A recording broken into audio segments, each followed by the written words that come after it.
Papips. So, sinuggest na may-ari na gawin natin tong light gold. So, ang unang preparation na ginawa natin dito is tinanggal muna natin yung kanyang kulay red na paint, mga Repa Pips. Pinalabas natin yung aluminum para mas makapit yung ating epoxy primer dito pagka pinintura natin. Kasi pag pinatungan lang natin ito, may tendency na pag natanggal yung paint na red is kasama na, madadamay na yung pintura na ilalagay natin. At syempre, hindi lang natin yan basta binakbak, mga Repa Pips. Sinabon natin yan ng maigi, inugasan natin, binalaman natin ng maigi, pagkatapos is pinapildilihan natin yan ng 120 at 400 grit na papildilihan. At pagkatapos dito, mga Repa Pips, mapapansin nyo na binalot ko yung kanyang mga goma, yung kanyang mga gulo para hindi natin tamaan ng pintura dahil mahirap linisin yan pagka tinamaan niya ng pintura. So, ang ginawa natin is binalot na lang natin yan, binasket tape natin at nilagyan natin ng dyaryo para safe syempre. At dito syempre, mga Repa Pips, wala nang paligo-ligo yung umpisa na natin epoxy primer, mga Repa Pips. 15 minutes interval time at 3 coats ang gagawin natin dito at kinabukasan is pwede na natin itong i-start para i-paint naman, mga Repaps. Ganyan katindi yung kanyang drying time, magdamagan. O baka itanong mo pa, Repaps, na bakit may kulay pula pang natira na kulay dito sa ating mags na kulay pula? So hindi ko na tinanggal yan dahil wala naman yung korosyon na lumitaw o wala namang nahagnas na pintura. So good naman yung pintura yan, kaya iniman ko na. Pero kung masipag ka is mas maganda kung strip mo talaga lahat-lahat ng kulay niya. Kaya sorry na, tao lang, tinatamad din paminsan-minsan.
After ng triple coats ng ating epoxy primer, mga Repa Pips, gaya na sinabi ko kanina, is patutuyo natin to magdamagan na, mga Repaps. Para bukas isilihain natin to ng mapino na papildiliya. Bali gagamit ako ng 600 grit mapildiliya para pag binase coat natin is makinis siya. So yun, mga Repa Pips, kadating ko lang dito sa shop. Bali katatapos ko lang magkalmusal. Time check is 9 o'clock. Ang sabi ko darating ako is 8 o'clock, pero 9 o'clock ako dumating dito sa shop, mga Repa Pips. So, tamad na tamad pa rin ako hanggang ngayon. Pero dahil may project tayo, is pipilitin ko tapusin tong ating project na mags, mga Repaps. Dilihain ko na to ng 600 grit mapililiya para pagka binase coat natin ito mamaya is mapino siyang lalabas.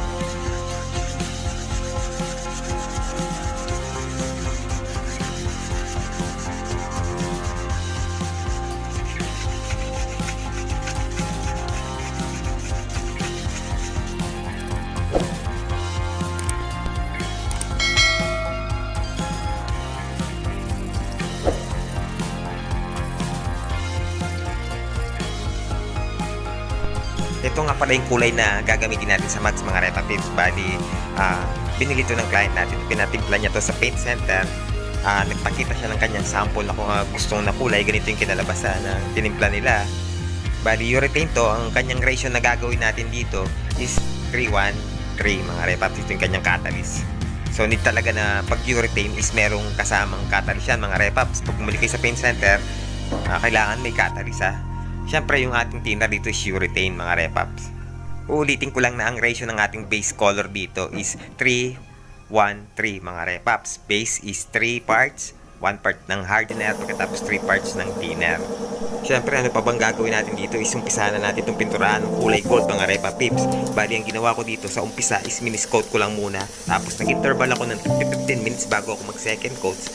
At triple coats ang ginawa ko rito, mga Repaps.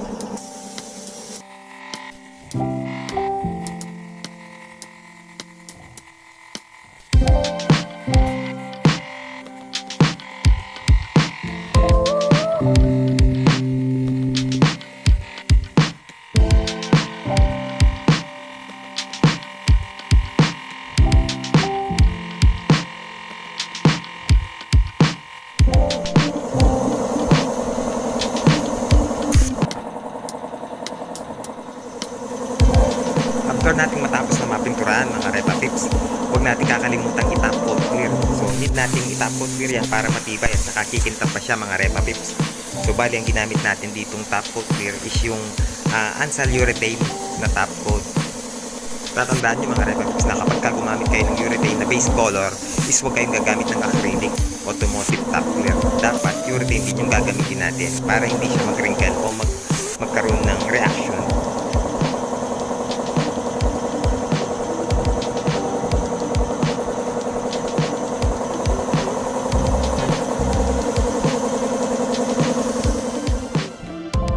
Mga Repa Pips, natapos na natin pinturahan yung ating mga mug. So ayan, is tumerno na sa ating sasakyan